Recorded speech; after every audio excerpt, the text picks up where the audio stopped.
Side one is all done now, so that's the ones we just cut. So now we're gonna be flipping over to side two. And remember, side two should be opposite of side one. It should not go next to side one. So we're gonna be flipping over and cutting side two. For side two, we wanna actually bring this down to size. And so when we take a look at our blueprint, we have to make sure we realize that this is gonna end up being a cube.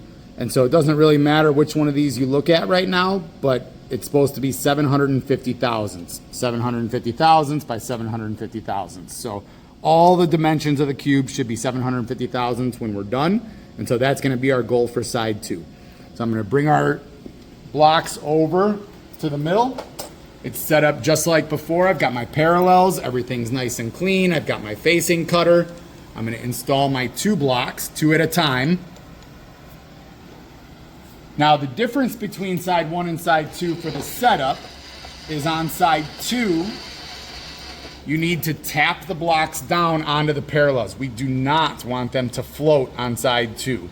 By seating them on the parallels, then that guarantees that when we cut side two, it makes it perfectly parallel to side one, which is part of the goal of squaring up the block. So you're gonna use a dead blow hammer, not a steel hammer, because the steel will damage your parts. And it usually just takes a couple of firm hits. And now, if I go to push on these parallels, they're locked in place. If they don't lock in place, there's likely either a chip or a burr somewhere, either under the parallel, between the block and the parallel. So you'll take it back apart, you'll clean out all those surfaces, put it back in, tap it back down. Or maybe you need to file off a burr, put it back in, tap it down, but our goal is zero movement on those parallels for side two. After that, it's the same as side one. We're gonna touch off, take 10 thousandths, but then we're gonna measure it and figure out how much left we have to take. So I'm gonna bring the cutter back over, bring it down, touch it off.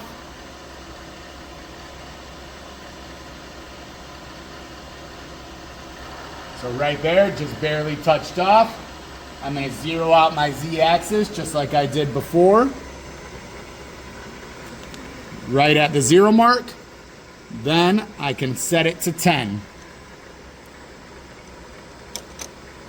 Right there. And take this cut. Again, normally I would have a guard right here, but for the purpose of the video, we want you to be able to see.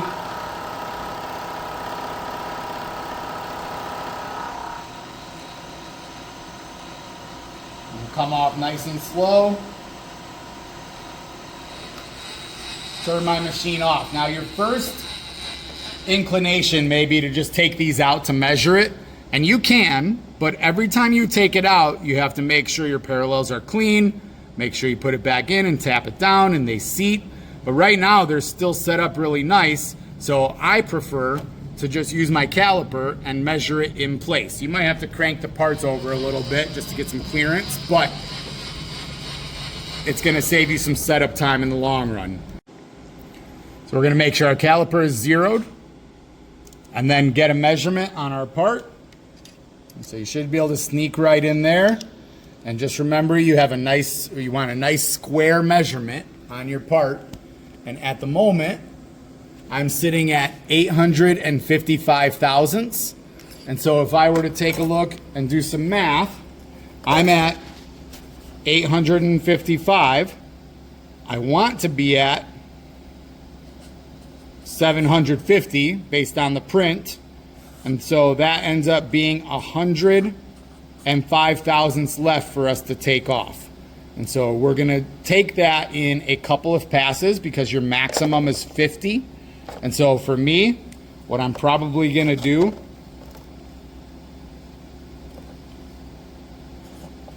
is 50,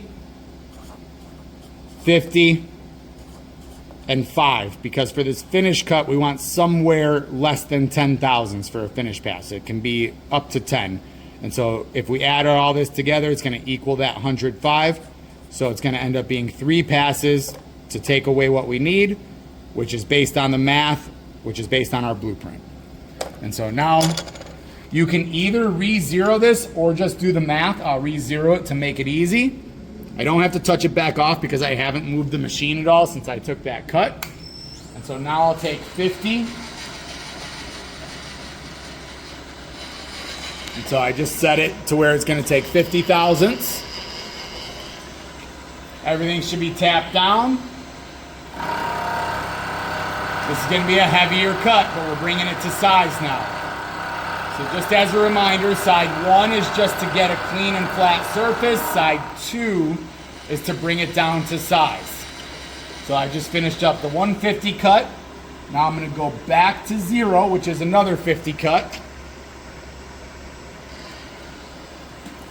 I am going to help block it a little bit so I don't blast this long strip with all the chips.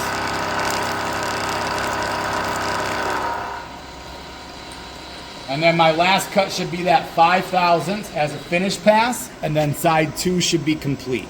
So now I've gone 105 thousandths, and this will be my last finish pass. And I'm going to go nice and easy on this one because for a finish pass, we want to leave it looking as clean as possible. And then the last step for side 2 will be to measure and see if what we did resulted in parts that are the correct size. And so as long as you did everything correctly, your touch-offs were good, you didn't overshoot it on your measurements, if everything came together well, we should be sitting right at 750 thousandths. And doesn't get too much better than that. I'm within a half of a thousandth of where I need to be, which our tolerance on this particular part, because it goes to 2 decimals on the print, happens to be plus or minus 10 thousandths. And so we can safely say that we're within tolerance.